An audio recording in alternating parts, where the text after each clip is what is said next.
కొత్తగూడెం జిల్లా లక్ష్మీదేవిపల్లిలో ప్రాథమిక సహకార సంఘం ఆధ్వర్యంలో వ్యవసాయ మార్కెట్ నడుస్తోంది. ఈ మార్కెట్లో మొక్కజొన్నల కేంద్రాన్ని ఎమ్మెల్యే కూనంనేని సాంబశివరావు ప్రారంభించారు.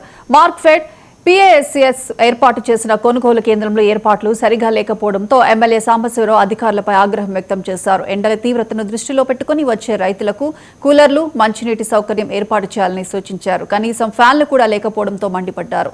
రైతులతో మాట్లాడేందుకు కనీసం మైక్ కూడా ఏర్పాటు చేయకపోవడాన్ని ఎమ్మెల్యే తప్పుపట్టారు. కనీసం కూర్చుకునేందుకు కూడా వీలు లేకుండా ఉండటం అసౌకర్యంగా ఉండటంతో మీడియాతో ఎలా మాట్లాడగలమంటూ వెంటనే ఎమ్మెల్యే వెళ్లిపోయారు. 10 రోజులు రావద్దు, రైతులకు ఇబ్బంది అవుతుందని చెప్పి రావడం జరిగింది. ఈ మొక్కలకు సంబంధించి కొంతమంది దళారులు మీ దగ్గర కొనుగోలు తక్కువ రేటు చేసి ఇక్కడ ఎక్కువ రేటు వస్తుంది కాబట్టి అమ్ముతున్నారు. ఆ జాగ్రత్త తీసుకోండి. రెండోది కంప్లైంట్ ఏంటి 25 గంటలే కొంటామన్నారండి. అది ఎవరు ఫోన్ కలవలేదమ్మా. అదే సార్, అది పైనుంచి నిర్ణయం మళ్ళీ మాట్లాడతాం. అది ఇచ్చింది, అది ఆల్రెడీ మొదలైంది. అది ప్రోగ్రామ్ కూడా వాళ్ళు పెట్టారు. వాళ్ళకి సెల్ ఫోన్ కూడా ఒకటి 2 కార్యక్రమాలు. మీ అందరికీ నమస్కారం.